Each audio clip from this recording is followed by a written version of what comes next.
Hello everybody, what's going on? I'm Jimmy and welcome to the UFC FX1 review show, and I will be previewing the Fox show, which is coming up here on Saturday night. First off, actually, what I want to do here is I want to actually kind of talk about the presentation a little bit, because a lot of people have been complaining about like their presentation and how they're kind of tweaking stuff. What I really want to get, like, we had the 3-hour prelim there on Fuel TV, which was kind of interesting how they did it. Perhaps Jay Glazer and Stephen Bonner, they gave a presentation there, like an intro, and I mean, I think it's pretty good. I mean, they went really in depth with the fights since the first three were stopped actually the first round. So they really kind of went in depth with them 3 fights, and what also actually gets back in is about the commercials.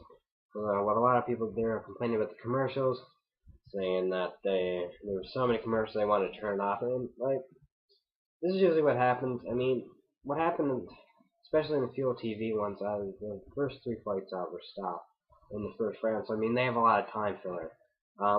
If you go back and you think about it, there was 3 hours on Fuel TV and then 2 hours on FX, which was 5 hours, and pretty much they probably wanted to get the whole show done in within about 4.5 hours. Because everything has a time filler, like wrestling has time fillers, boxing events have time fillers. I mean, they have to have it done, or it has to run for a certain amount of time. And also what happened on the FX card, 3 of the first 4 fights did not go the distance. So, of course, they're going to have more commercials because they have so much time to fill. I mean, they can talk and talk, but I mean, if you have that extra space, you want to probably plug in your sponsors.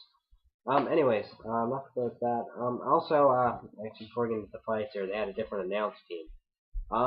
I think they did pretty good, honestly. Because I mean, it was just their first time, so I mean, the only thing I don't like. I mean, this John Anik guy. I mean, he was like twitching with his hand, was going like this when he was talking. He could have been nervous. I mean, it's his first UFC, pretty much going into. I think he said he used to work for ESPN. Or something like that. But I mean, at the start, I mean, when I watched the prelims, they were kind of dull. But as the night went on, it looks like they kind of got more into it by him and Kenny Florian. I think Kenny Florian actually did a good job of kind of presentation, like what was going on the ground and explaining everything. I think it was pretty good. Anyways,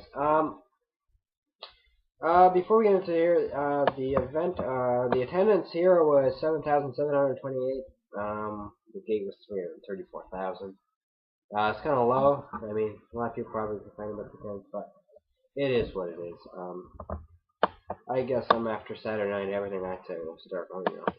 Saturday's gonna be really good. But before we get to that, here, I'm just gonna go through the main card here. Before I do, bantamweight about the first neck to knees. It was an awesome job. I'm Canadian, so I have to mention his name. 22 seconds, first round, just elbows in the clinch, which was crazy. But anyways, main card. First fight was Pat Barry versus Christian Morecraft. Fucking awesome knockout by Pat Barry. It was 3:38 of round number 1, and the little planking thing he did was kind of funny too. But yeah, just that he smashed him, and then in one couple more shots on the ground. It was insane. Second fight was Mike Eason versus Jared Papazian. Should have been fight of the night. Just my opinion. It's great. Mike Eason did defeat him on majority decision, 29-28, 30-27, and 29-29. Third fight was a welterweight Dwayne Bangalore versus Josh Neer. Neer defeated all the way by technical submission, beating choke 3-0-4 round number 1. I'm telling you, man, this guy could be a factor here in the welterweight division. I think he may challenge here. I'd say within the next year. One more push towards his career. Main event: Melvin Guillard, Jim Miller. I actually seen Guillard. I thought Guillard was gonna knock Miller out, even though Jim Miller's one of my favorite fighters. Miller did clinching that rear naked choke. And I found it funny, Melvin Guillard had an interview with Ariel Helwani on the post-fight there, and he said he was working on his back there the whole training camp, but he got caught. And I mean, Jim Miller is one of the greatest wrestlers. I say if he wins his next fight, he should get a title shot. in my prediction. But yeah, that was 204 round number 1. So it was actually a great night of fights. Even though it wasn't really that well promoted, it was a great show. From the bonuses, fight of the night was Pat Barry versus Christian Moorcraft. Knockout of the night was given to the Canadian, Nick Denis, and submission was for Jim Miller. They all had 45 grand in their pocket. Okay, I was gonna preview here. Box fight coming up Saturday night from Chicago. 3 awesome fights. You got Damian Maia, Chris Weidman, Michael Bisping versus Chael Sonnen, and that can't even explain how good of a fight that is. And main event, light heavyweight, Rashad Evans and Phil Davis. First fight is Damian Maia, the Brazilian, against Chris Weidman, the undefeated Chris Weidman. I see this fight. I mean, Damian Maia is one of the best middleweights ever. He kind of broke down a little bit his past few fights, but I think he's gonna come out on top here in this one. I think Damian Maia is gonna win. The co-main event, Michael Bisping versus Chael Sonnen. Michael Bisping, he was actually supposed to face Damian Maia, and Chael Sonnen was supposed to face Mark Munoz, but Mark Munoz got injured, so which leads us to this awesome fight. Winner of this gets to face Anderson Silva for the middleweight championship. He said should be this summer in Brazil. And from what we hear, it could be in a soccer stadium, 80,000 people. That's what the rumor is. That's what Dana says anyway. But we'll wait and see.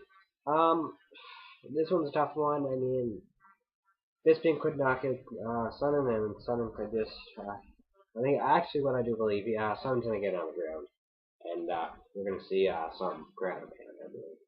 My opinion. Main event, Rashad Evans, Phil Davis. If Rashad Evans wins, he gets John Jones. If Phil Davis wins, this one, you know what, I'm going to give this to Phil Davis. He's kind of on a layoff, but I think he will be able to pull this off. I think Rashad Evans is going to, I don't know, he might get the jitters a little bit, in my opinion, but we'll see what happens. But I'm going to take Phil Davis on that one. So, that is the upcoming fight, and that is your FX review. So, I will see you probably, hopefully on Sunday. We will review the Fox fights, and then I will give you a preview of UFC 143, Condit versus Diaz. So, yeah, thank you for watching, and have a good one, and keep your checking anyways.